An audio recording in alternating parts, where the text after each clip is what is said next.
a comenzar. Vamos a ver una nueva unidad. Yo espero, la verdad, que estén ya bastante encaminados con respecto a la información que vemos en las unidades. Yo sé que la unidad de respiratorio se hizo un poco más larga con respecto a cardiovascular, pero finalmente pues tienen muchas de las clases grabadas, entonces eso les puede ayudar. Y finalmente pues ya habíamos avisado la fecha y la hora, ¿vale? Bueno, vamos a entrar a la unidad de digestivo, y esta unidad les he comentado que desafortunadamente los semestres han sido cada vez más cortos, y muchas veces las propias características de cada grupo hace que pues nos extendamos un poco más en un tema que en otro. Entonces, esto ha hecho que modifique un poco la forma en la que doy las unidades. Eso con el objeto, pues, realmente de brindarle más tiempo a aquellos temas que son más importantes, ¿vale? Entonces, eso voy a hacer ahora con digestivo, porque digestivo, ustedes sabrán que pues comienza con boca, ¿no? O sea, lo primero que hay que hablar de aparato digestivo, pues es todo lo relacionado con boca. Incluso hay algunos elementos de dientes, y de ahí nos vamos hacia abajo, ¿no? Vemos esófago, estómago, preestómagos, y ya después pasamos a intestino.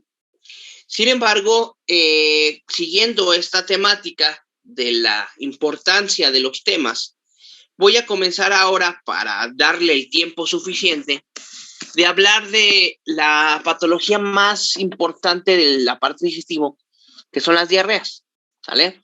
Entonces voy a comenzar ahorita hablando de diarreas. Voy a darles todas las enfermedades importantes diarreicas, y posteriormente voy a empezar a subir. ¿Qué quiere decir que con subir? Después de terminar intestino, voy a dar estómago y preestómagos, ¿vale? Entonces, en este caso, dependiendo del tiempo, voy a concluir digestivo con boca, ¿vale? En caso de que el tiempo se acorte, pues la parte, por ejemplo, la unidad de dientes, o más bien esos temas que se habla de dientes, por ejemplo, con un apunte es más que suficiente. Digo, no es que no sea importante, pero finalmente ustedes saben que muchas veces las patologías en dientes, lo más relevante es que puede generar que un animal no coma, ¿vale? Y muchas veces simplemente las piezas o se pierden, ¿vale? Las puedes retirar o las quitas, ¿no? Incluso hasta en perros, ¿no? O sea, los perros, a pesar de que se tiene un poco más pues de cuidado en ellos con los dientes, aún así tú tienes un perro que tiene una fractura de un diente, que tenga enfermedad periodontal, puedes retirar simplemente el diente y el perro no va a tener mucho cambio. Simplemente igual podrías cambiar un poco la dieta, simplemente eso es algo normal, tanto que los perros gerontes, conforme van creciendo, pues también su alimentación cambia, y es normal en un perro geronte que empiecen a perder las piezas dentales, que eso también depende mucho de la raza, ¿no? O sea, razas como las brachiocefálicas frecuentemente pierden con mayor prontitud las piezas dentales, ¿no? Los boxer, los bulldog, ¿no? Otro problema frecuente, pues, es la cuestión de los enrases, ¿vale? Pero bueno, vamos a ver si el tiempo no lo permite, y en ese sentido, pues vamos a comenzar a hablar de la parte de digestivo. Sí, no, claro, Andrea, yo en particular, vamos a ver que todos los braquicefálicos en general tienen muchos problemas que son, yo creo que su principal problema es haber nacido, ¿no? Tienen problemas respiratorios, tienen problemas de boca, y eso en general le lleva a tener una vida por más cuidado, ¿no? Tal vez no son necesariamente delicados, porque si no hablaríamos de que todos los perros de esas razas tuvieran muertes prematuras, ¿vale? Pero sí requieren un manejo más, con un poco más de cuidado, ¿no? Incluso hasta para el baño, ¿no?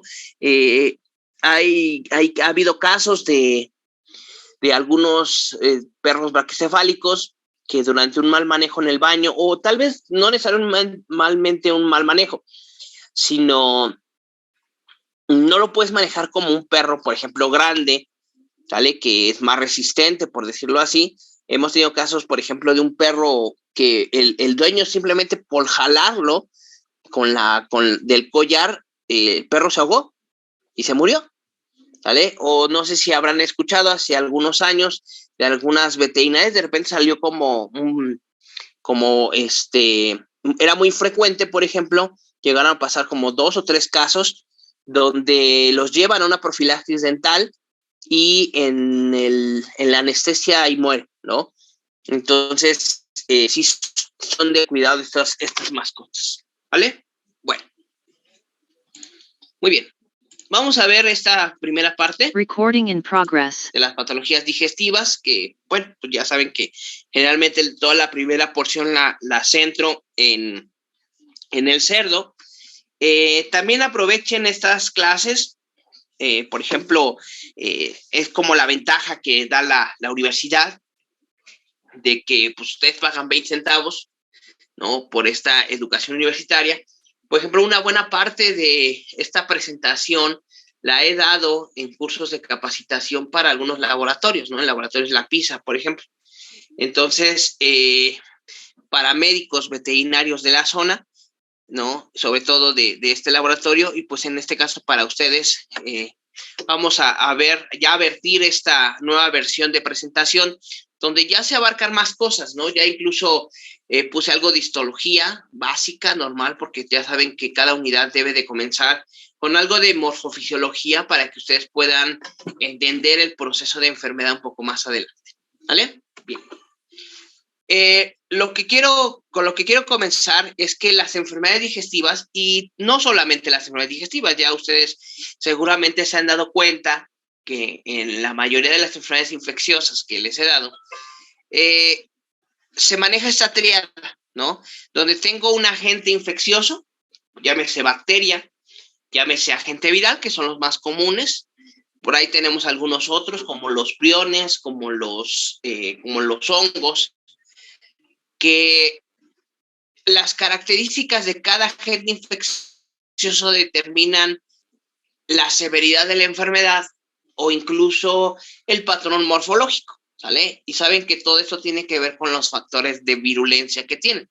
Si posee una enzima que degrade, por ejemplo, vasos sanguíneos, si posee o por ejemplo, su proteína de anclaje es asociada a un receptor que se encuentre en el intestino a nivel de los enterocitos, pues eso genera un tropismo hacia este órgano, ¿vale?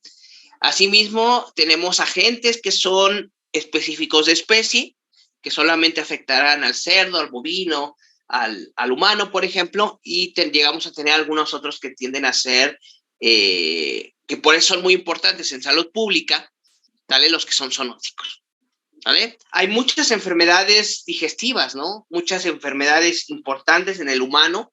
Algunas vamos a ver que hay patógenos que pueden ser transmitidos principalmente por carne. Eso también es relevante a considerar.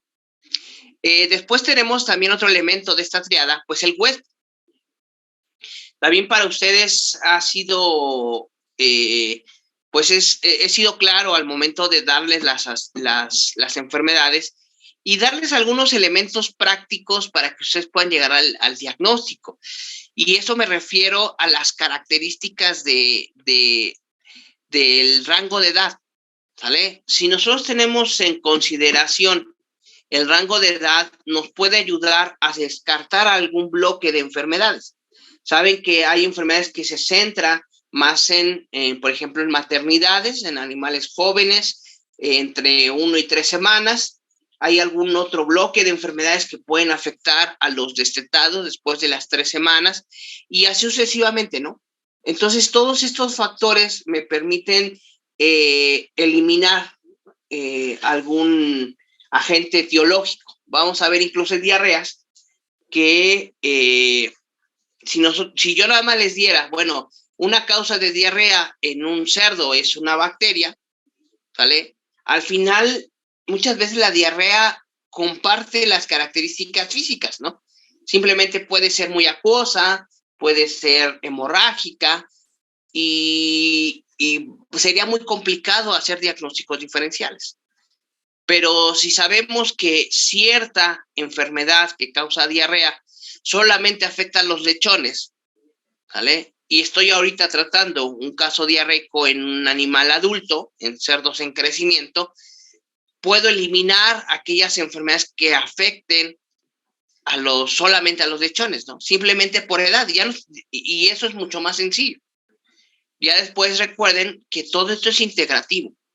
La patología sistémica integra los conocimientos básicos de patología general, que a su vez integramos la información básica de Bacter, de inmuno, de parásito y de virología, ¿no?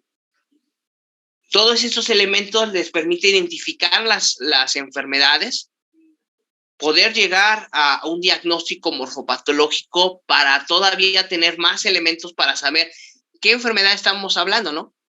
Y posteriormente ya ustedes deben integrarlo con lo que ven en Pharma, ya cómo tratar, pero para yo tratar la enfermedad tengo que saber primero contra quién estoy tratando, ¿vale? Y la clínica y la zootecnia, pues para corregirlo o evitar, ¿vale? Mediante el manejo que esa enfermedad entre, ¿vale? Y finalmente, otro elemento muy importante de las enfermedades, pues es las instalaciones. Aquí en el aparato digestivo es vital la instalación, porque como una de las principales signos de enfermedad digestiva en una diarrea, generalmente el patógeno sale en la diarrea, ¿vale? Es una manera que estos patógenos pues se diseminan en la explotación, ¿no? Saliendo a partir de esta diarrea. Por tanto, si tú no limpias, el agente se encuentra en el piso, en los slats, en todo lo que se manche de diarrea, va a estar el agente etiológico, ¿vale? Y ahí es donde aplicamos algunos conocimientos básicos de Bacter, de Viro, de por qué algunas enfermedades se pueden presentar de manera estacional, ¿vale?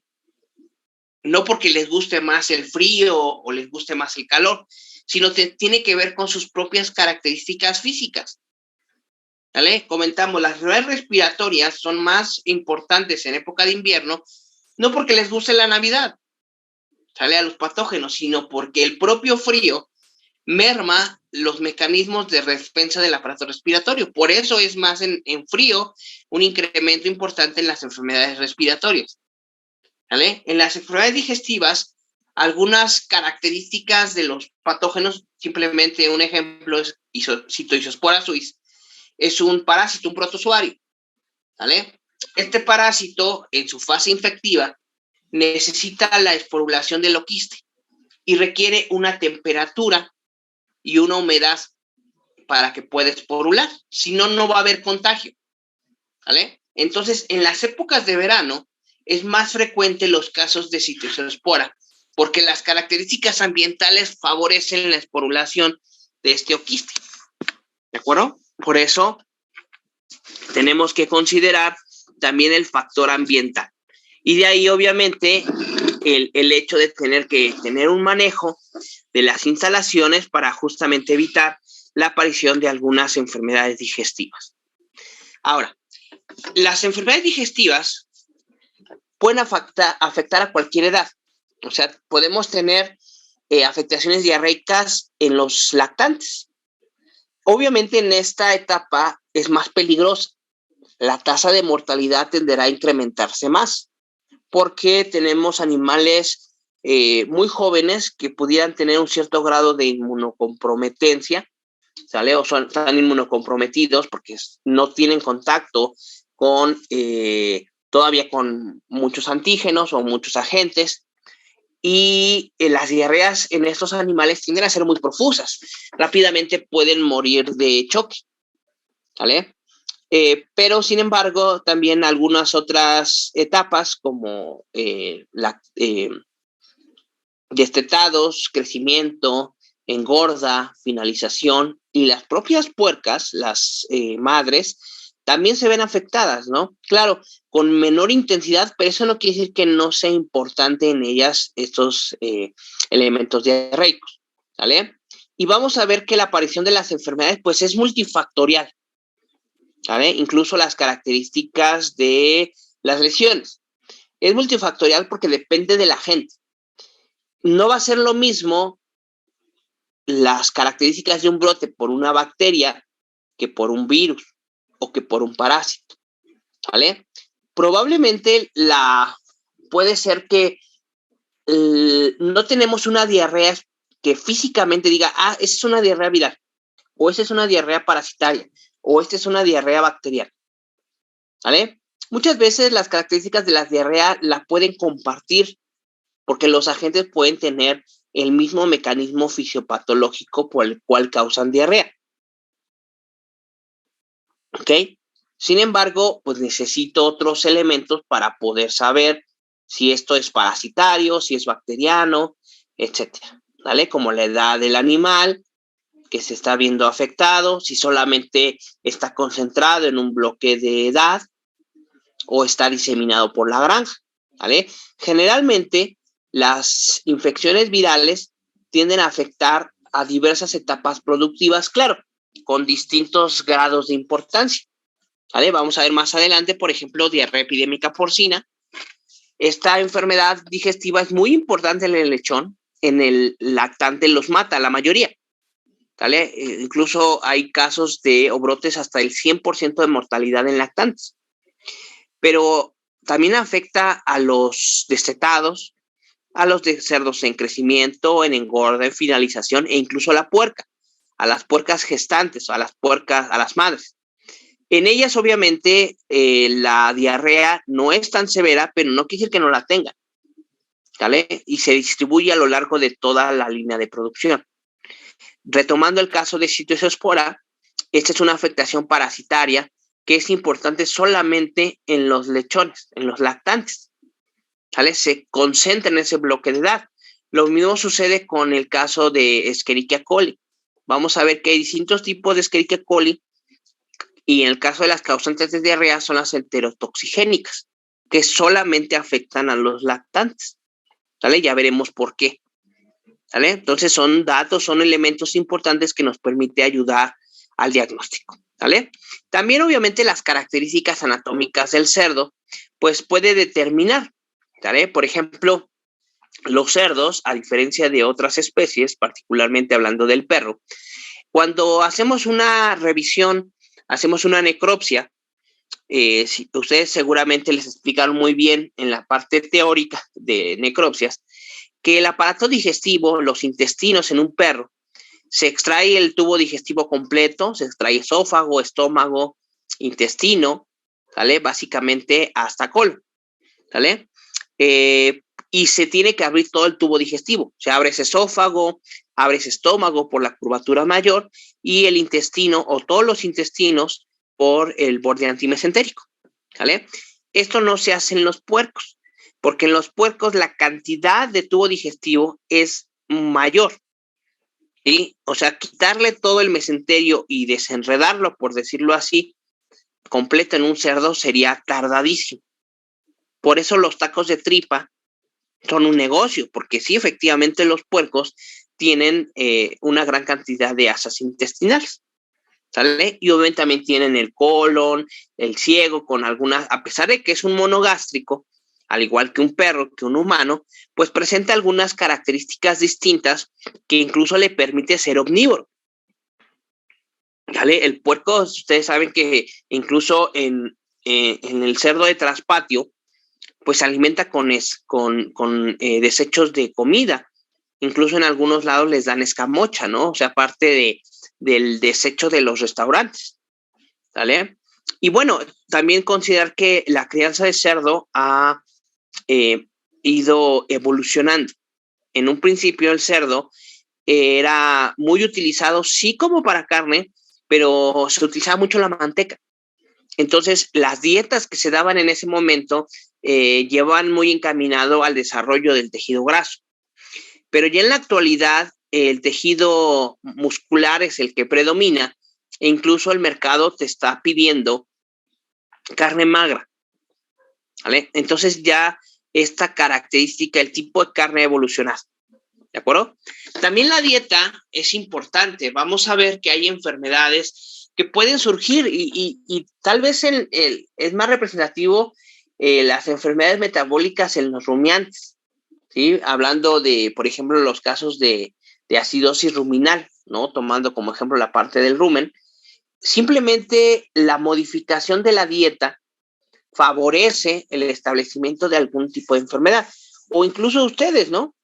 Ustedes mismos saben que, o les ha llegado a pasar, estoy seguro que les ha llegado a pasar, que lleguen a tener o han tenido algún tipo de diarrea mecánica, ¿vale? Cuando vas a comer algo y a lo mejor está muy bueno, ¿vale? Incluso al término te quedas con cara de ese último taco no me lo debe haber comido, ¿no?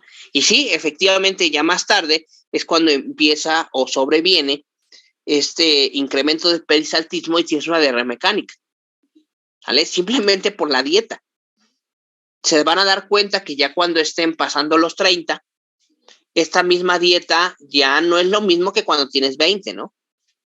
Tanto que incluso, por ejemplo, algunas, si eran muy dados a las comidas pues con grasa, ya ahorita comer una comida muy grasosa te lleva luego a entrar en el mal del puerco, ¿no? Rápidamente porque estás haciendo trabajar extra tu hígado, ¿sale? Entonces, la dieta es muy importante. Y pues, ¿qué hablar de la microbiota? La microbiota ha tenido un auge muy importante hace algunos años, tanto que pues ya ven que pueden crucificar a alguien si le dicen que es flora intestinal, y pues no es flora, es microbiota. Tanto que incluso han surgido una gran cantidad de productos en el humano, ¿no?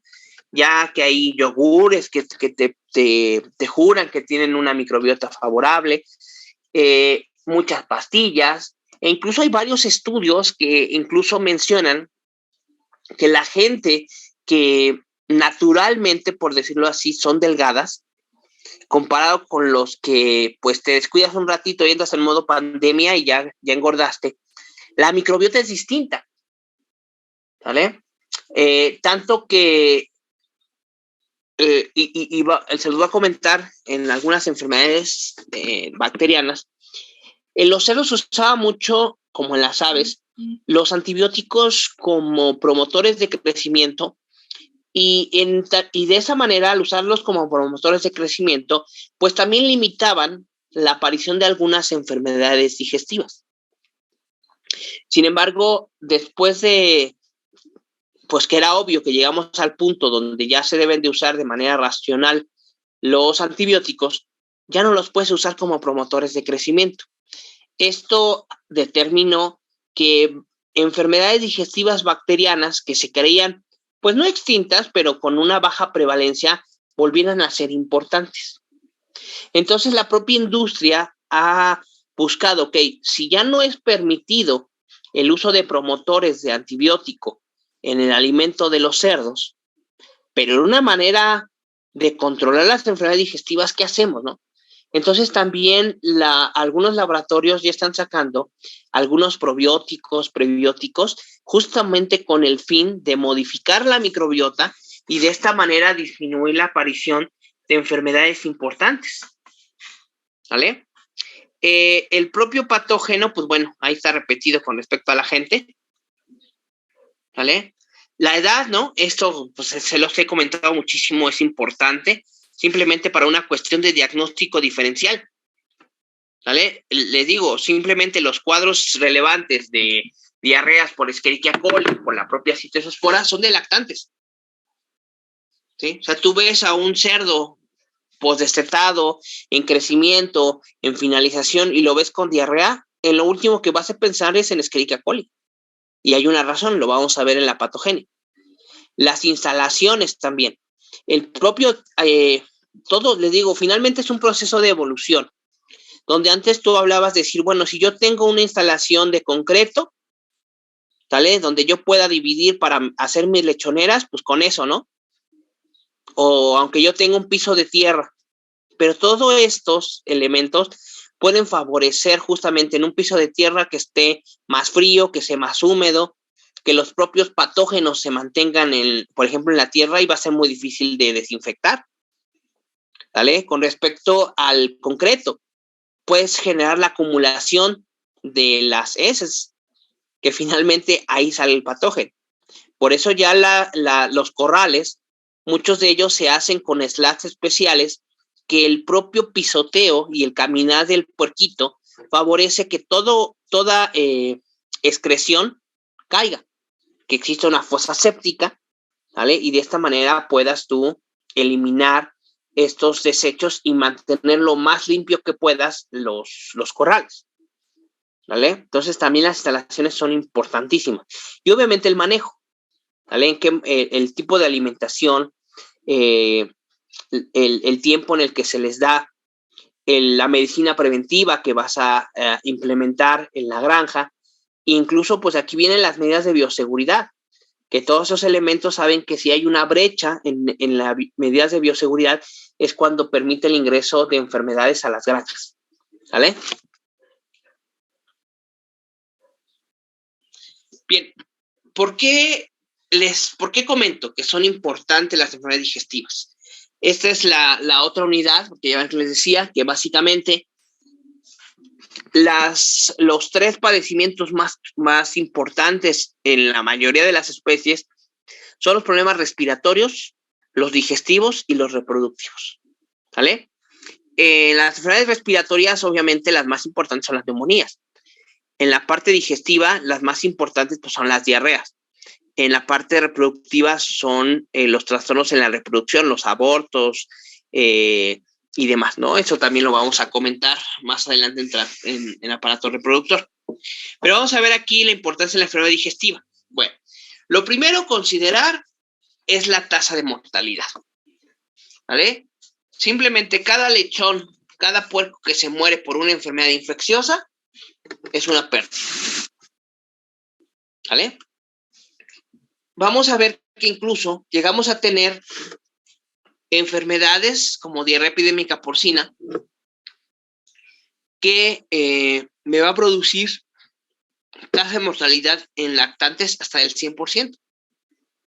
Imagínense qué tan fuerte es el hecho de que tú te llaman como médico veterinario a la granja y te dicen que llevan como 3 o 4 días que lo único que producen son lechones muertos. Esto obviamente económicamente le va a pegar muchísimo a la granja, porque cada lechón que se muere es un lechón que no llega a finalización, ¿vale? Obviamente es importante porque tengo que medicar, tomando en consideración que ese es otro de los ejemplos de por qué es tan importante las diarreas, porque normalmente estamos acostumbrados a que las enfermedades son importantes porque causan muertos, y no. Podemos tener afectaciones diarreicas que no maten a los animales, pero obviamente en la diarrea se está viendo la ganancia de peso. Y si tú estás creando puercos para que engorden y no engordan porque se están perdiendo en la parte diarreica, ya económicamente empiezas a perderle, ¿vale? Y para evitar la pérdida, pues tienes que empezar a medicar, ¿vale? Y creo que en este punto de la economía todo el mundo sabe que la medicina está cara, ¿vale? Entonces, cada gasto que tú puedas ahorrarle al productor le genera ganancia a él. Y esto obviamente permite que contrate más personal o que simplemente le pueda pagar bien al médico veterinario.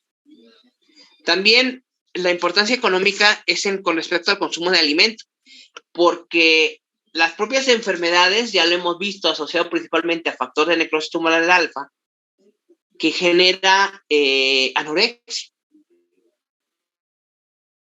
¿Vale? Los comederos en los puercos son automáticos en la mayoría de las granjas tecnificadas. Entonces, mucho de este alimento que el puerco no come se desperdicia, ¿vale?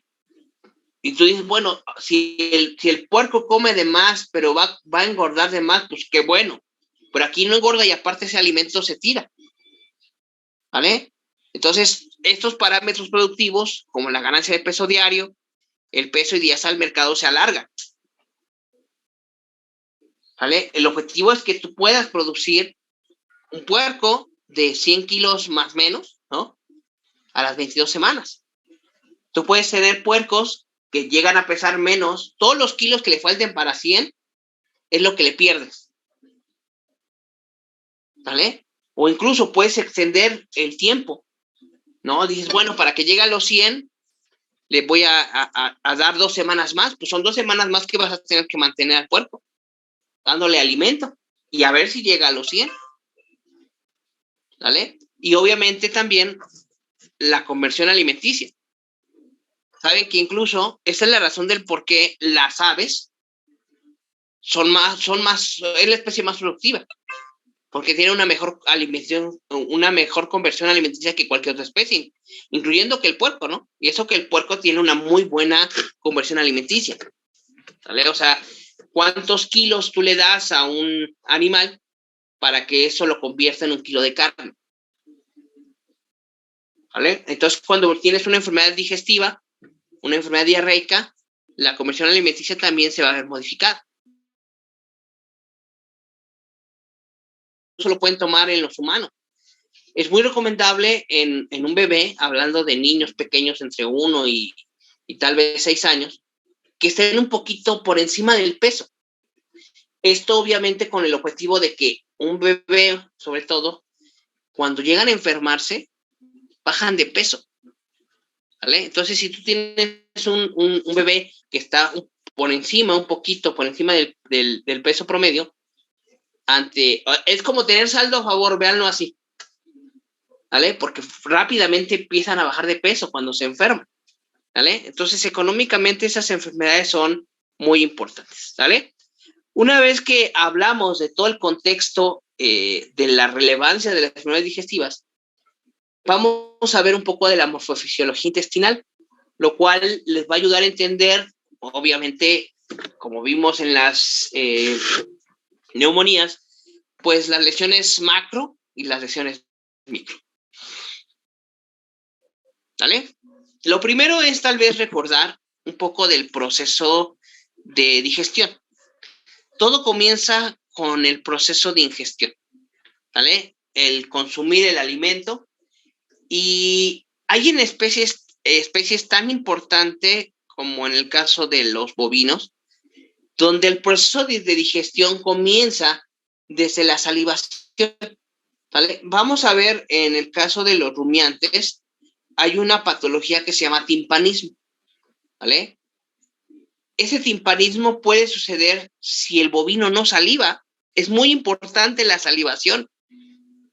No solamente por hablar de que puedan creer ustedes que se humedezca el alimento, no, sino la propia saliva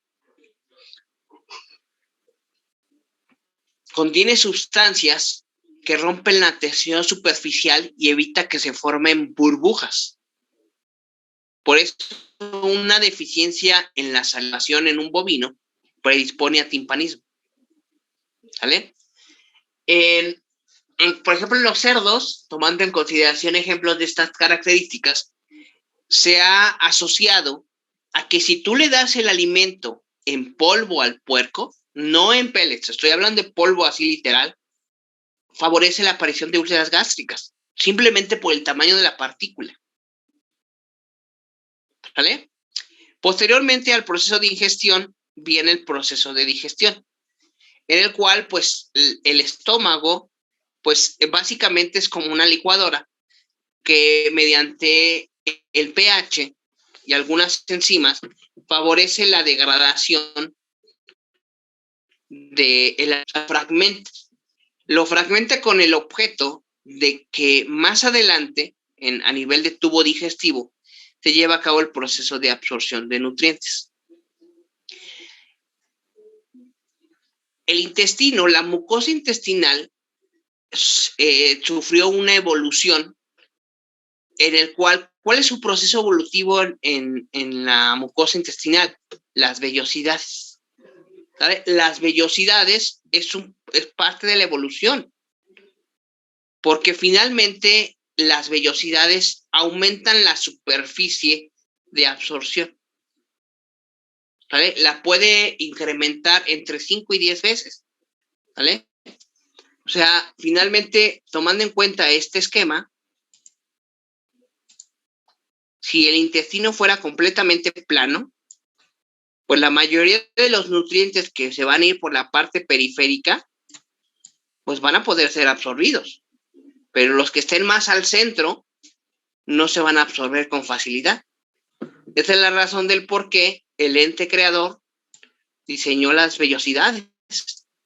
Por eso ese epitelio es así. Esa mucosa es así, tiene vellosidades para incrementar la superficie de absorción. Tanto que enfermedades que destruyen las vellosidades y el individuo sobrevive, queda con el síndrome de mala absorción. ¿Vale? Son animales que, a pesar de que tengan el potencial genético, ¿vale?, no van a poder absorber los suficientes nutrientes con la ingesta y van a ser muy delgados, incluso pueden tener una talla pequeña.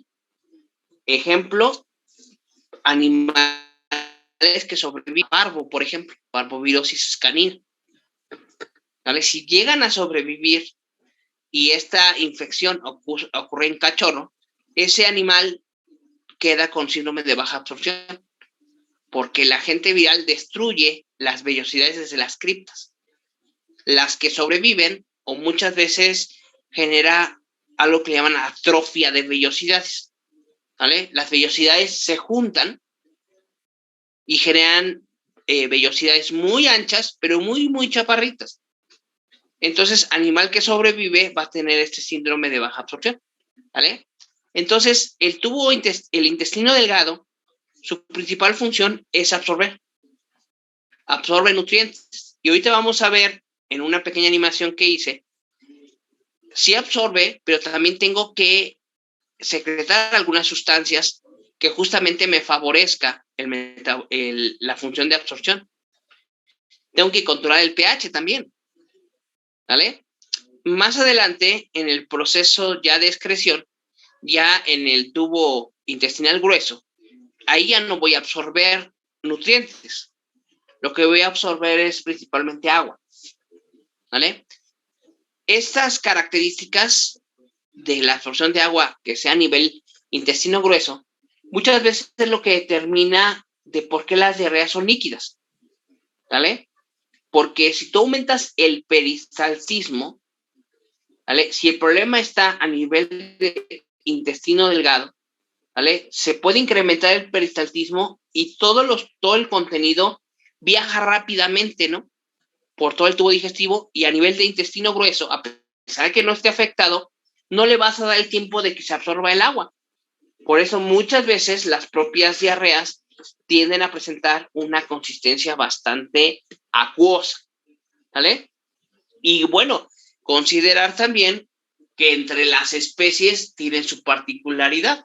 Como les decía, es un tanto complejo, diferenciar un problema diarreico con las aves, porque saben que en las aves, pues finalmente pueden orinar y defecar al mismo tiempo. Entonces, eso algunas veces complica que tú mismo puedas identificar un proceso diarreico. Los propios bovinos, por ejemplo, los bovinos generalmente sus heces son de baja consistencia. Como yo digo muchas veces, no tienen consistencia recogible. ¿Vale? E incluso en las mismas especies. El ejemplo de los perros. Dependiendo del tipo de croqueta que le das, es la propia consistencia de las heces. Y además incluso pareciera una cuestión de raza. La mayoría de las razas pequeñas generalmente hacen un poco más firme. Si tiene pandes, ¿sale? Generalmente no todas, hacen un poco más aguado, menos recogible, es como yo les digo. ¿Sí? Por ejemplo, los boxer o los perros, te digo, un poco más grande, no es tan recogible, ¿no? Si está en una superficie de concreto, un poquito, aunque tú lo recojas con la bolsa, un poquito de la S se queda embarrada en el concreto, ¿vale? Entonces también algunas características propias de la especie y de algunas razas, pues genera que no sean tan firmes, ¿vale? Pero claro, lo puedes diferenciar perfectamente en un perro cuando es totalmente casi semilíquido, ¿no? ¿Vale? ¿Dudas hasta aquí? Creo que no. ¿No? Ok. Si alguien tiene un comentario, pues lo hace. Ahora, Profe, para entender mucho, dígame. perdón, yo sí. Tengo una duda, pero con un caso particular. Tengo una cachorra recogida de la calle que empezó con síntomas gastroentéricos hemorrágicos, pero era sangre fresca, entonces por eso dijeron que parvo a lo mejor no era. Y se le hizo la prueba y pues no fue parvo. Entonces ya estuvo en tratamiento, la tuve con terapia de fluidos y algunos otros medicamentos. Y ya en total la libró. Y come bien, ya toma agua por sí sola y todo, ¿no? La cosa es que sigue haciendo muy aguado. Eso de que se recupera, no, no sé a qué se pueda deber, o por esto que está comentando del síndrome de mala absorción. Ok, mira, es muy buena tu pregunta y va muy enfocado perfecto a lo que estamos hablando. Yo creo que una parte de lo que voy a comentar te puede ayudar a que probablemente tú misma sepas parte de la respuesta. Seguramente en el proceso de tantos medicamentos, no sé si incluyeron antibióticos. Sí, gentamicina por 3 días.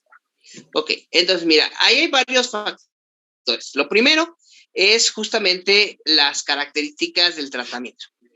Los tratamientos con antibioterapia, no sé si a alguien le haya pasado, que puede ser factible, que tú puedes tener un proceso infeccioso o incluso preventivo que te mandaron un antibiótico para cualquier cosa, ¿no? Un problema respiratorio, algo en piel y te aplicaron un antibiótico de amplio espectro.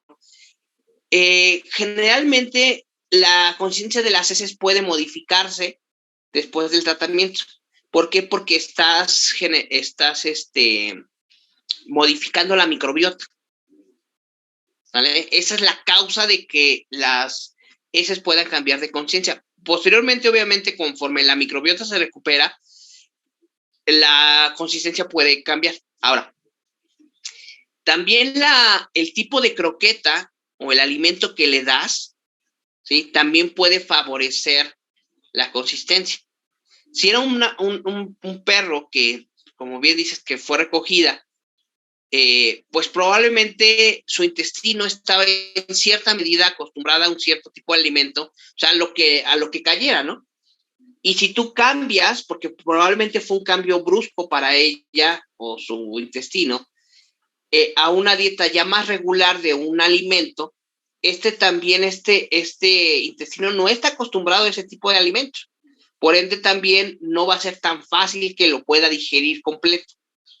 ¿Vale? Ahora, el otro elemento de por qué no era parvo, yo también concluiría que no era parvo, porque hay ciertas cosas que vamos a ver en las diarreas que te pueden dar esas pistas. ¿Vale?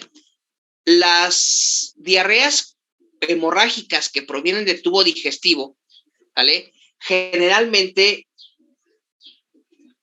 la diarrea se vierte hacia el intestino delgado, pero toda tiene que atravesar, por ejemplo, si fue en duodeno, pues tiene que atravesar yeyuno, tiene que atravesar ilion, tiene que atravesar colon, ¿vale? En todo ese proceso, la sangre parcialmente se digiere. Por eso las heces pueden ser hasta negras y huele a hierro, porque la sangre parcialmente se digiere, ¿vale? Cuando tú ves sangre fresca, quiere decir que viene pues de las últimas porciones del tubo digestivo, más hablando justamente de colon, por ejemplo, ¿vale? Entonces, como la sangre que veían en la diarrea era fresca, eso me indica que la diarrea provenía de intestino grueso, dado que parvo no afecta desde intestino grueso. ¿Vale? Esa es la razón del por qué de una primera instancia sugirieron que no fuera parvo. Ahora, en el síndrome de baja absorción, para que se dé como tal, pues justamente pasar a nivel de intestino delgado, ¿vale? Por esa razón, en este perrito que tú me comentas, por el síndrome gastroentérico hemorrágico que tuvo, pareciera que no es una cuestión de baja absorción. ¿Vale? Entonces, habría que ver si con algún probiótico pudiera ayudar un poco a disminuir la diarrea. La otra también es las cantidades. ¿Sí? Que posiblemente, si es un rugido, pues habría que ver cada cuándo el animal comía. Entonces, al tú tener después de la recuperación, pues finalmente, pues yo supongo que ya come diario. Y hasta eso el intestino lo oriente. Por eso lo más vas a cambiar la croqueta, saben que lo más recomendable es hacerlo paulatino, en el cual comienzas con un 25% de la croqueta nueva y la mezclas con un 75% de la croqueta vieja, por decirlo así, ¿vale? Y posteriormente de varios días empiezas a modificar dicho porcentaje hasta que ya predomina la croqueta nueva, ¿vale? Entonces, ahí yo creo que expliqué algunas cosas. Sí, de hecho sí, profe, lo que sí me llamó la atención fue que cuando me salieron del hospital, hacía heces ya más sólidas, ya con un poquito más de consistencia. Pero de la nada empezó a hacer otra vez así y le mantuve las mismas croquetas que le daban ahí en el hospital. Claro. Entonces, pues ya no supe. Claro, también habría que considerar cuál pudo haber sido la propuesta de diagnóstico, ¿sale? Como para que vuelva a regresar a las mismas características de las heces no muy firmes. Ahora, también toma en cuenta que una cosa es que hagas aguado, ¿no? Porque justamente eso habría que pensarlo. Tú puedes, vamos a decirlo, una persona tendría que estar haciendo del baño pues entre 2 y 3 veces al día, por mucho, ¿vale? Si en esas 2 o 3 veces al día simplemente la consistencia es más aguada, pues realmente está asociado mucho a la parte de digestión del alimento, que es diferente a un proceso diarreico como tal, en el cual incrementas el número de veces que vas al baño, ¿no? Que en lugar de ir 3, empiezas a ir 7, 8 veces y muy acuoso, ahí ya es un problema meramente infeccioso importante, ¿vale? Entonces aquí justamente tienes que ver si realmente es un incremento en el número de evacuaciones o simplemente la consistencia de las heces son diferentes. Ok, profe, muchas gracias. Sí, de nada. Y este comentario que te hace Natalia es muy bueno. Hay que ver si no es una cuestión parasitaria. De hecho, sí se le hizo 2 copros con 3 días de diferencia y en ambos salió con primero salió con Yardia, se le dio tratamiento y no mejoró. Y después del tratamiento... Te perdimos. Ahí, ¿ya? A ver, ya te perdí ya del cielo los copros y ¿qué salió? Que primero salió con Yardia y se le dio el tratamiento y se le volvió a hacer y ya después ya no tenía nada. Ya no se recuperaba de todos modos, entonces tampoco fue parasitario. Ok, sí, más bien yo creo que no es que no fuera parasitario, sino recuerda que esto es multifactorial. Entonces, en algunas ocasiones, pues pueden ser varios elementos los que determinan la aparición de las enfermedades.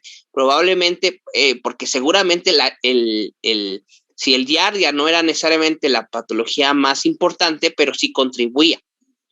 Porque pues no podemos decir que Giardia es saprófito, ¿no? O es habitante normal del intestino.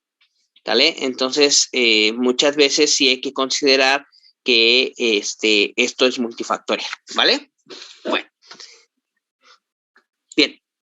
Voy a aprovechar estos esquemas justamente para que ustedes comprendan todos estos elementos.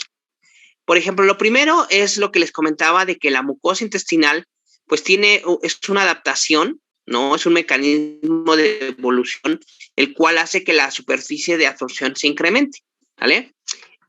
También considerar que a nivel intestinal tenemos una particularidad.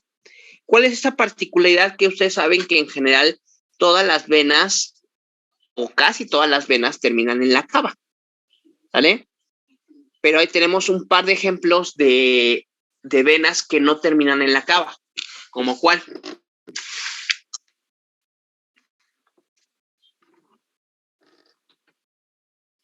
¿De regreso? Sí, o sea, en general todas las venas, la mayoría de las venas terminan en la cava, ¿no? Ajá. ¿Cuáles no?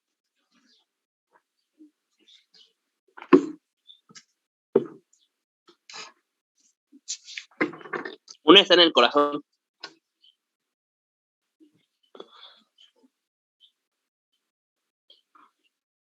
¿Por las coronarias? No, ¿Las venas cavas? no por eso. ¿Cuál no termina en la cava? ¿Las pulmonares? Las pulmonares. Esas pulmonares no terminan en la cava. Y la otra,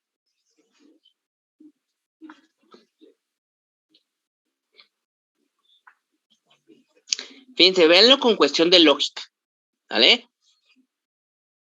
Lo que absorbe el intestino lo absorbe por vía venosa, ¿vale?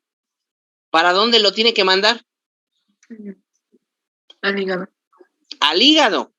No se lo puede regresar a la cava, porque la cava ya trae sangre sin nutrientes y sin oxígeno. Entonces se la manda al hígado mediante las venas.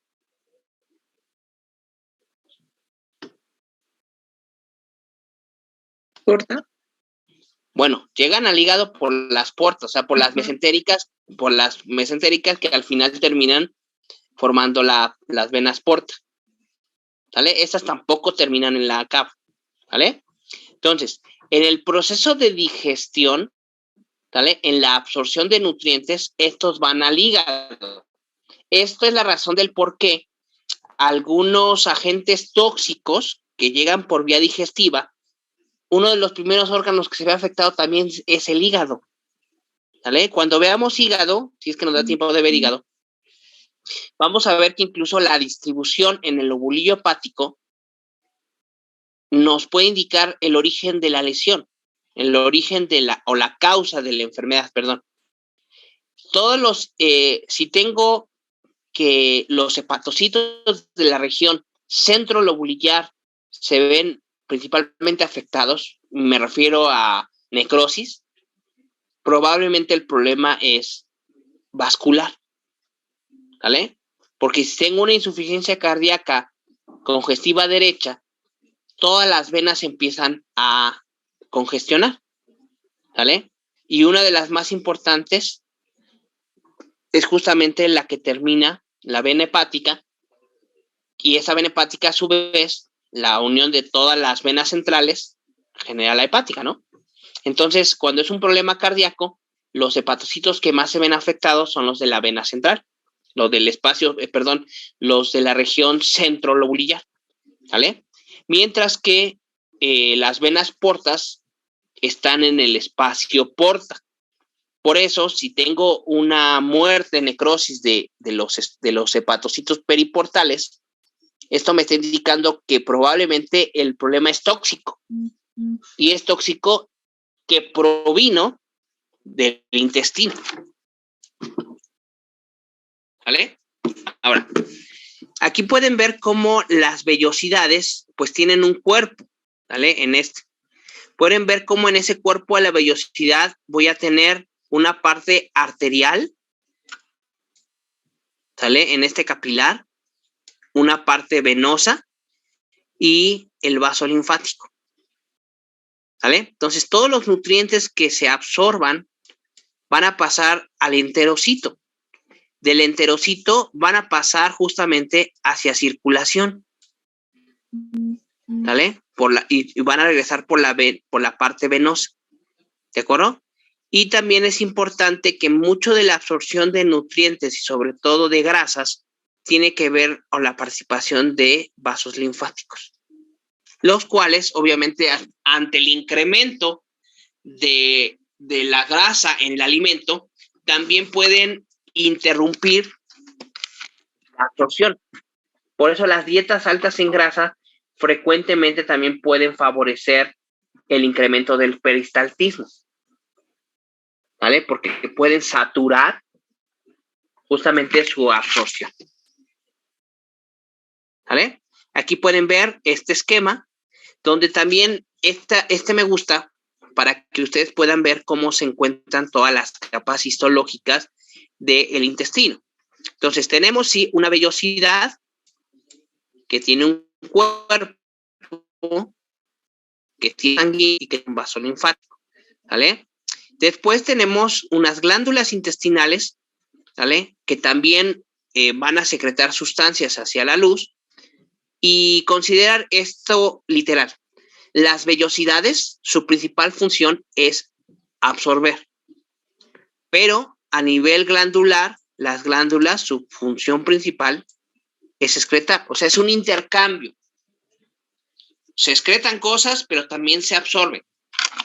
Ahora, vamos a ver que en las criptas del Libertum, que es la base de la vellosidad, en ese sitio es donde se encuentra las células que tienen alta tasa de división, ¿vale? Ahorita vamos a ver un pequeño video que nos va a mostrar cómo la célula que se duplica en la vellosidad empieza a empujar hacia arriba, ¿vale? Esta empieza a empujar a la de al lado y la de al lado, a la de al lado, así sucesivamente, y las de las puntas pues son las células más maduras, porque allá llevan más tiempo. Estas células de las puntas se pueden descamar y ahí es donde va a ocupar el espacio la nueva célula que se formó. Estos datos son importantes porque les comentaba en el caso del diferencial entre parvo y distemper, es que las características de replicación del protoparvovirus de los carnívoros es que forzosamente necesita células que estén en constante división. Por eso generalmente parvo afecta desde la cripta. Entonces puedes tener un fenómeno necrótico de toda la vellosidad, desde la cripta. Mientras que distemper, morbillivirus canino, pues afecta de la mitad de la vellosidad hacia arriba, porque es un agente epiteliotrópico, ¿vale? Entonces ver un área de necrosis extensa de toda la vellosidad me indica más que es parvo, mientras que necrosis de las puntas de las vellosidades me indica más que es distemper, ¿de acuerdo? Después tengo una muscular de la mucosa, ¿vale? Voy a tener un área con el paso de los vasos sanguíneos y finalmente tengo una capa de una doble capa de músculo, ¿vale? Unas fibras circulares y otras longitudinales, ¿ok? Eso también les va a permitir entender la manera en la que se pueden observar los cortes histológicos, porque saben ustedes que esto va a depender de cómo pase la navaja. Entonces, tú puedes ver, como está en este esquema, si haces un corte sagital, pues vas a poder ver la vellosidad completa, ¿no? Alta, con algunos vasos sanguíneos en su interior. Pero recordar que estas vellosidades, pues, también tienen un movimiento. Entonces, si la vellosidad, por ejemplo, si esta, de ejemplo, se plegara, o sea, en lugar de estar recta, se hiciera tantito de lado, al momento de pasar la cuchilla, nada más vas a poder observar la punta, ¿vale? Entonces, cuando las vellosidades son muy altas, normalmente vemos como pequeñas islas, ¿vale? Que parece una isla que está, el límite de la isla es el epitelio, ¿vale? Pero porque la vellosidad es muy alta, ¿vale? Esto generalmente se observa más en duodeno, ¿vale? Bueno, ¿dudas hasta aquí, chicos?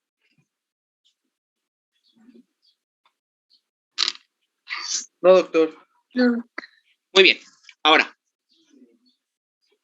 vamos a ver un poquito de esta parte de fisiología y bioquímica, básica, muy básica, del proceso de absorción, porque esto les permitirá entender qué tipo de pH se modifica cuando tengo alguna afectación diarreica. Lo primero es lo siguiente. Tenemos mi arteriola en rojo, mi vénula en azul y mi vaso linfático en verde. Tengo enterocitos. Los enterocitos son células simple cuboide, las cuales poseen una gran cantidad de receptores, ¿vale? Estos enterocitos, los de las puntas, como les había comentado, pues no son exactamente iguales a los de la cripta, que serían esta parte de aquí abajito, ¿vale? Primero, porque los de las criptas son los que se dividen. Y lo segundo es que los enterocitos de las puntas son maduros, ¿vale? Porque sí hay diferencia, ¿vale? Vamos a ver que los nutrientes se van a encontrar en la luz del intestino y estos nutrientes, una vez pasado el proceso de digestión, donde se fragmentan todos los alimentos, va a conllevar a que pues, pueda absorber vitaminas, pueda absorber aminoácidos, pueda absorber azúcares y algunos otros compuestos provenientes de los alimentos. Estos nutrientes son captados por el enterocito, pasan al enterocito, al citoplasma del enterocito, para posteriormente pasar al cuerpo de la vellosidad y de ahí pasar a la vénula, ¿vale? Ahora, el conjunto de todas las vénulas terminará generando las venas mesentéricas, que a su vez se hace contacto con la vena porta, van hacia el hígado, ¿vale? Por lo tanto, el tránsito vascular es muy importante. Si tengo un proceso inflamatorio, lo vamos a ver en los mecanismos, que en cierta medida altere la vascularidad de la vellosidad, puede detener la absorción de nutrientes.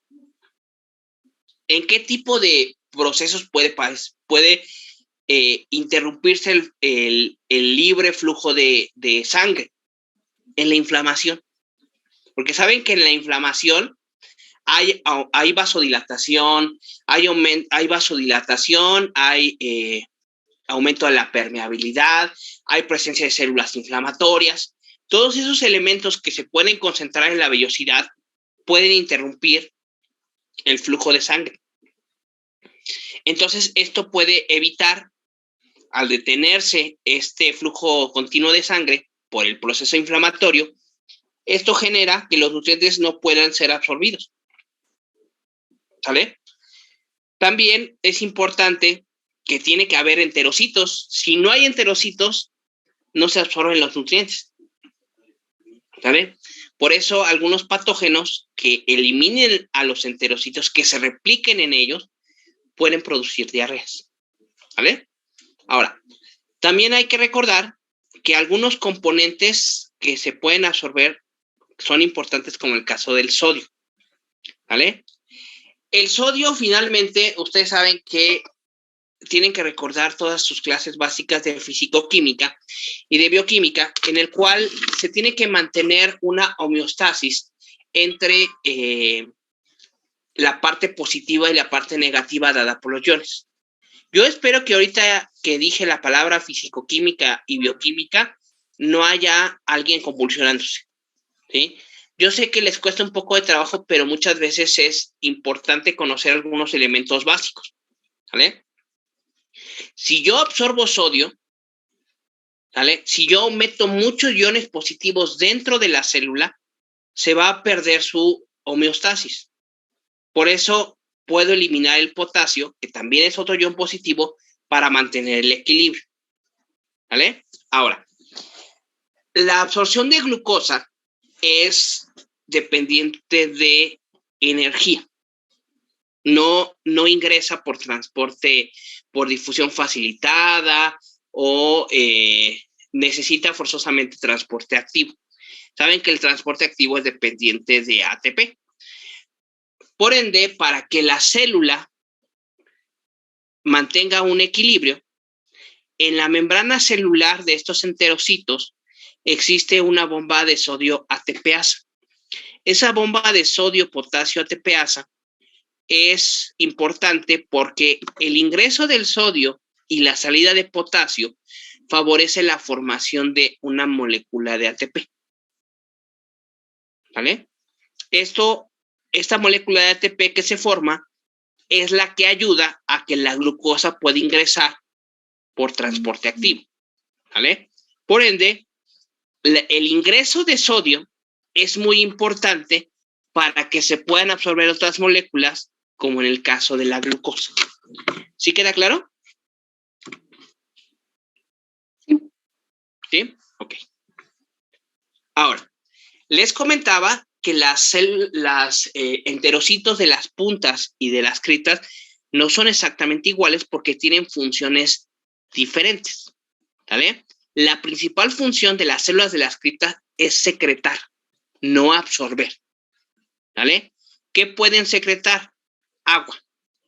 Saben que finalmente el agua es un componente importante que incluso pues, puede diluir, puede favorecer el estado para que se puedan generar reacciones, ¿vale? Químicas gracias al agua.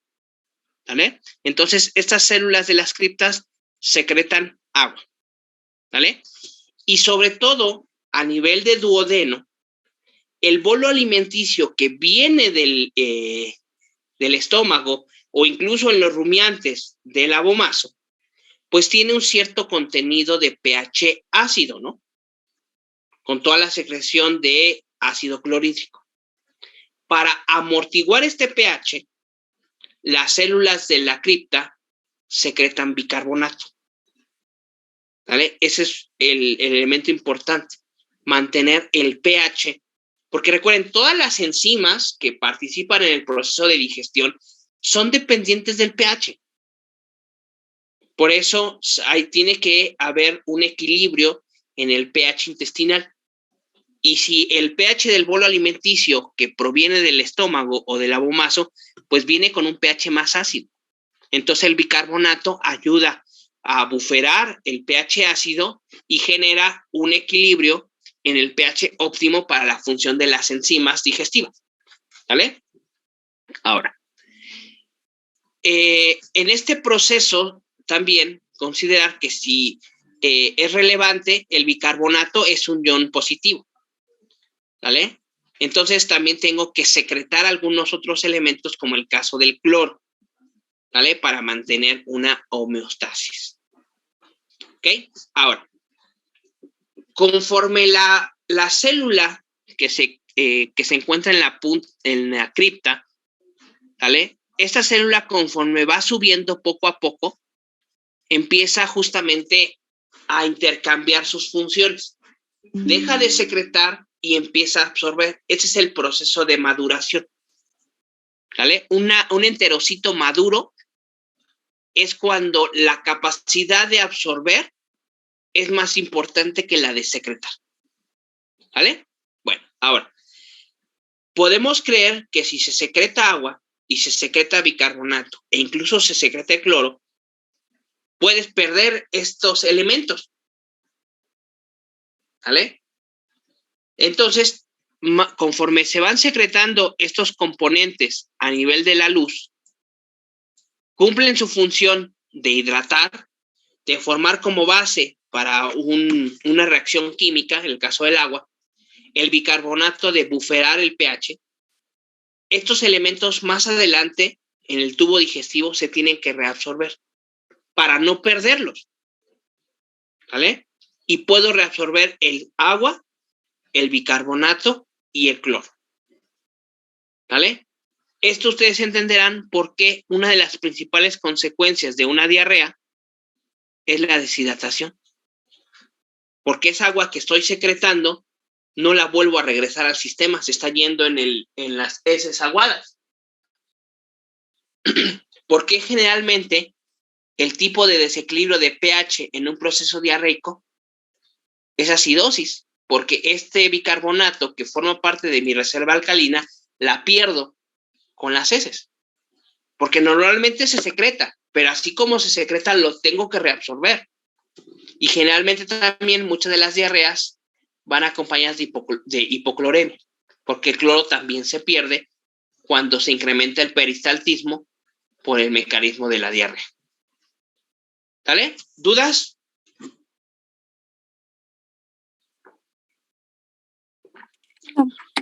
¿No? Vale. Ahora, es importante comentar la cuestión de la maduración intestinal. La maduración intestinal es un elemento que se ha estudiado muchísimo, sobre todo en cerdos y aves, en la cual si tú favoreces que el intestino madure, pues obviamente su capacidad de absorción va a ser mejor. Por ende, tenderás a presentar mejores niveles de conversión alimenticia, de ganancia de peso. ¿Vale? Entonces, en los cerdos, la microbiota es muy importante para la maduración intestinal. El hecho de que un cerdo no coma tiene un efecto negativo sobre la maduración intestinal. ¿Vale? Porque debe de haber nutrientes. Tienes que hacer trabajar al intestino para que éste a su vez madure. Por eso, generalmente, que no trabajan. ¿Vale? Esto sucede igual con el intestino. Si no lo pones a trabajar, no va a madurar. Por eso es importante que el vigor del lechón es básico. Que el lechón tiene que al nacimiento, después de que la hembra termina de parir, pues tiene que buscar una teta para comer. Eso es bien importante. ¿Vale? El estrés, el cortisol, tiene un efecto negativo sobre la maduración intestinal. Por eso, si en tu lechonera no tienes una fuente de calor y el lechón pasa frío, se estresa. Y eso tiene un efecto negativo sobre la maduración intestinal. ¿Vale? La oxigenación también. Las características, por ejemplo, en el parto. Si la cerda tiene un parto distóxico, si el puerquito tuvo problemas de oxigenación al nacer por tener un parto distóxico, la puerca, todo eso también tiene un efecto negativo sobre la maduración intestinal. La cantidad, las características de la leche materna y el propio calostro. Por eso, aparte de que es importante de que la persona que está encargada de los partos vea que los lechones consuman calostro en las primeras horas, porque es importante para la inmunología del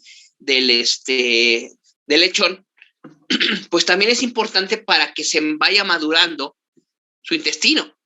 Por eso es importante que te des cuenta, por ejemplo, cuando una cerda tiene galáctea, que no produzca leche, no solamente es lo que pudiera dejar de crecer el puerquito, sino también tiene un efecto negativo sobre la maduración intestinal. Entre más rápido y más maduro esté el intestino, ese puerco va a poder alcanzar su máximo potencial con respecto a conversión alimenticia conforme vaya creciendo. ¿Vale? El vigor del lechón, les digo que es importantísimo. Y los dientes, ¿no? En el caso de los puercos, también por eso muchas veces también se descolmillan, porque también esto, pues, puede generar también incluso problemas a la propia puerca. ¿Vale? Pero en general, todos estos elementos son importantes para que yo pueda generar que mi lechón tenga una buena maduración intestinal, que a su vez se va a reflejar en un buen crecimiento. Ahora, anatómicamente, podemos ver aquí todas las partes de un tubo digestivo. Tenemos que tienen un esófago, ¿vale? Déjenme señalar, ¿vale? Aquí está el esófago. Hay un estómago, ¿vale? En los puercos el esófago pues tiene una función muy similar al de cualquier otro monogástrico. todas las asas intestinales están conectadas a los linfonodos mesentéricos. Los linfonodos mesentéricos es normal que sean alargados y son claros. Los linfonodos mesentéricos es fácil que se afecten por enfermedad digestiva, así como lo vimos en la práctica de respiratorio. Cuando tú sospechas de una neumonía, pues es obvio que los linfonodos regionales se vean afectados, aumentados de tamaño, con cambios vasculares. ¿Vale? Aquí el digestivo sería el linfonodo mesentérico el más relevante. ¿Vale? Pueden ver las asas intestinales, duodeno, yeyuno e ilion.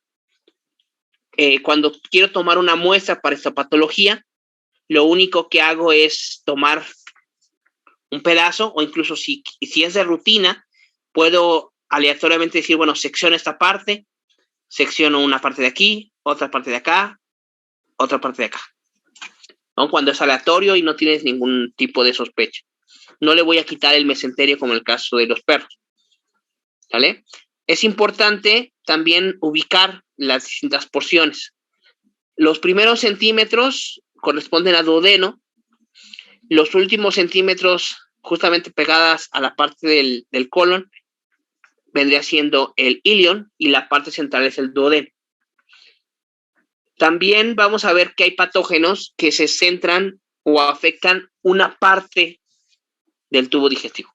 Y eso también nos puede ayudar al diferencial cuando hacemos una necropsia.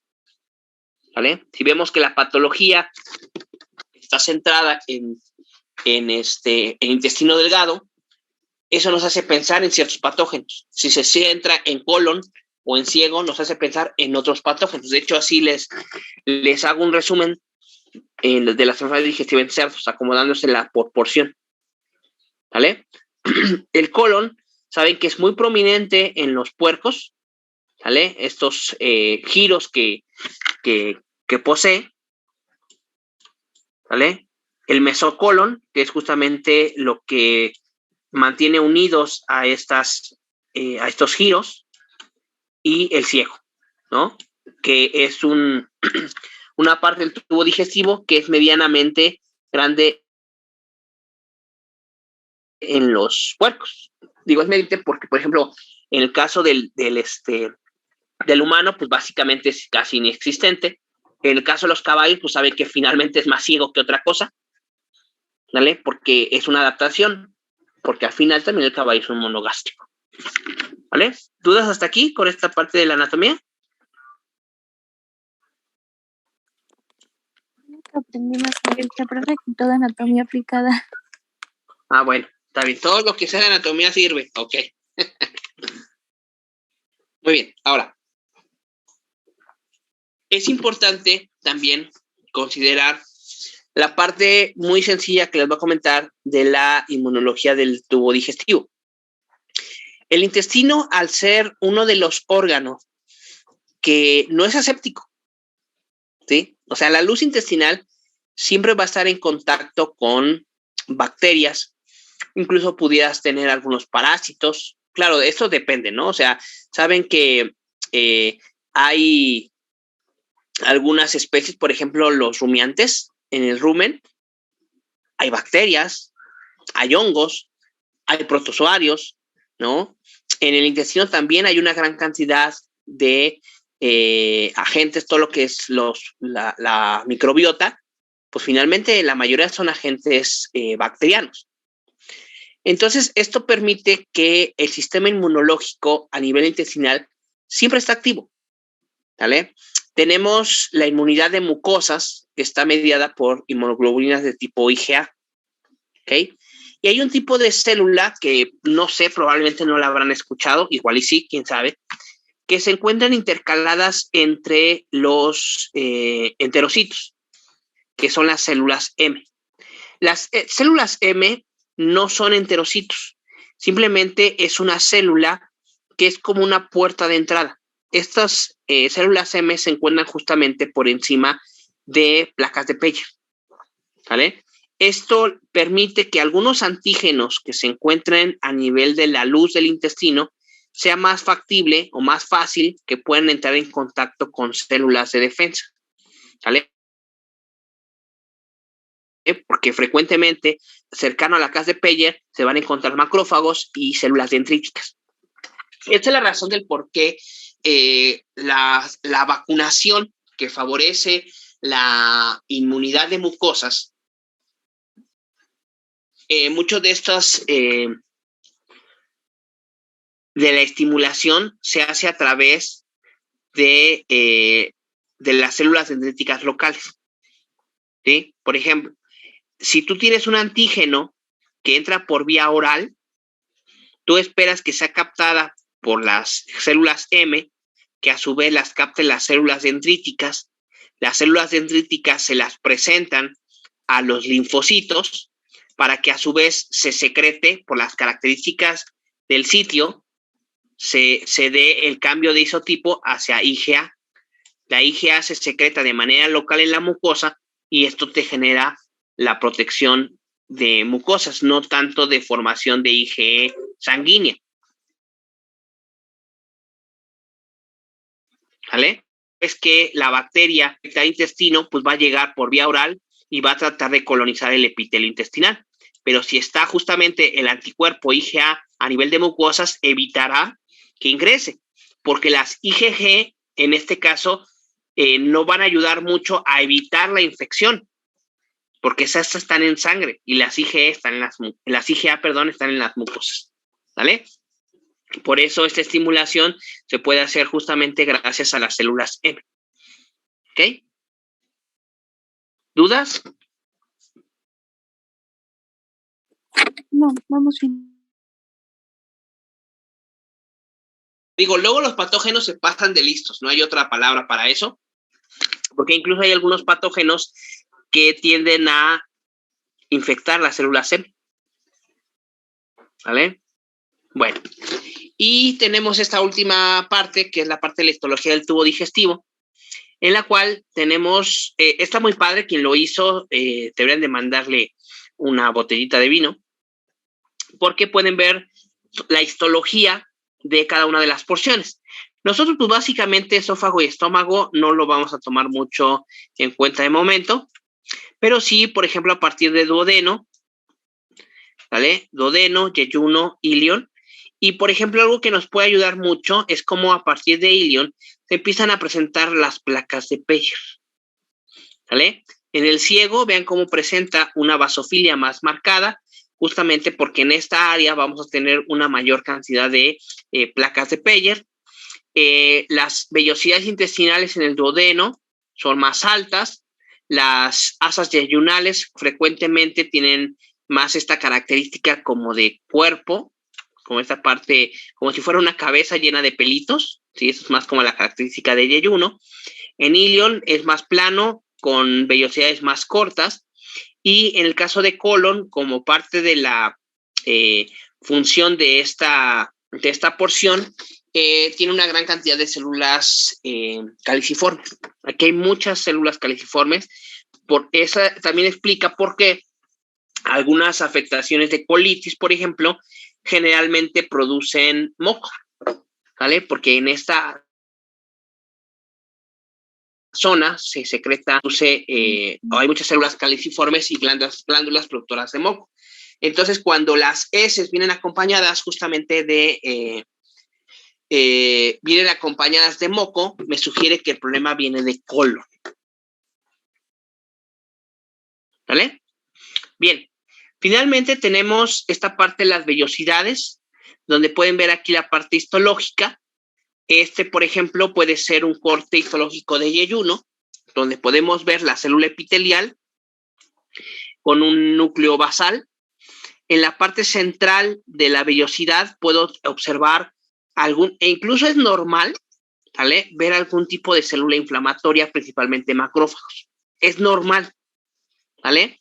También puedo encontrar eritrocitos porque forman parte del vaso sanguíneo, porque ya vimos que en el cuerpo de la vellosidad hay un vaso sanguíneo. Y por acá tenemos las criptas de Lieberkühn. Justamente aquí es donde se da el proceso de mitosis para que se lleve a cabo el proceso de división celular, para que se empiece a reemplazar las células epiteliales que se van descamando con el tiempo. ¿Sale? sobre todo en duodeno y ayuno, la cantidad de células caliciformes son muy poquitas. ¿Vale? Y vean, este es otro corte, ¿vale? Por ejemplo, la foto de abajo, pueden ver justamente cómo se encuentra la vellosidad. Está el cuerpo donde puede encontrar un cierto acúmulo de células inflamatorias y vean cómo aquí ya ve una mayor cantidad de células caliciformes, ¿ok? Y posteriormente ya lo que vendría siendo a nivel de colon, vean todos estos huecos corresponden justamente a células caliciformes.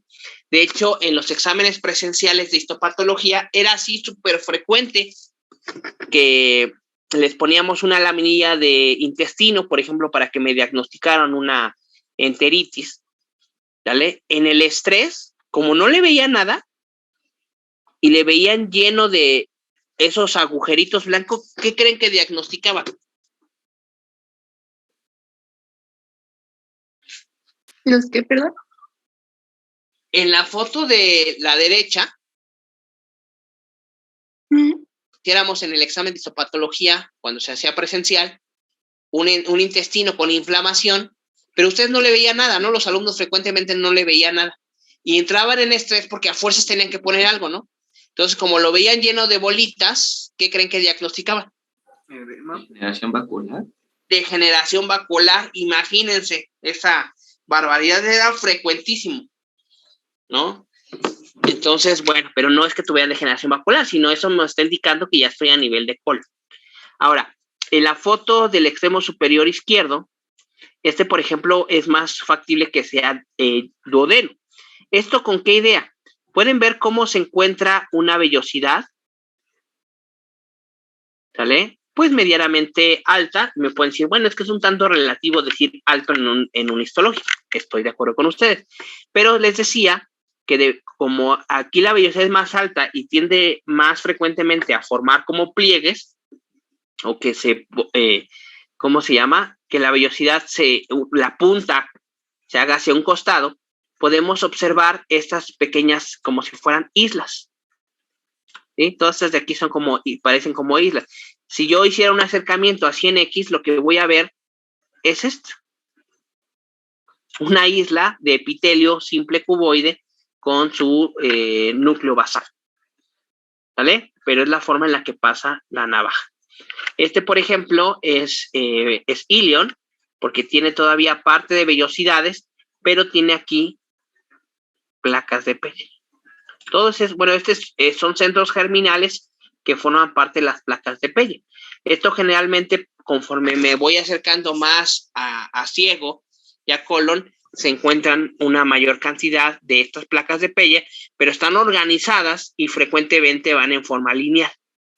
Ya ven como aquí hay una, aquí hay 2, 3, 4, 5. Cuando hay hiperplasia es cuando justamente incrementa el número de centros germinales e incluso empiezan a proyectar la luz hacia el centro. ¿Vale? Empiezan a deformar un poco la luz intestinal. ¿Vale? Aquí hay otro corte donde pueden ver justamente, serían los enterocitos. Recordar que está el cuerpo de la vellosidad, que puede haber una cierta cantidad de células, incluyendo, por ejemplo, principalmente macrófagos, a nivel de las vellosidades, células correspondientes al propio cuerpo de la vellosidad, tejido conectivo y los propios vasos sanguíneos. Y el caso de las células caliciformes. ¿Vale? Por ejemplo, este corte es más de hilo, ya, porque ya se está incrementando la cantidad de células caliciformes, pero aún así hay una vellosidad como tal. ¿Vale? ¿Dudas? ¿Preguntas?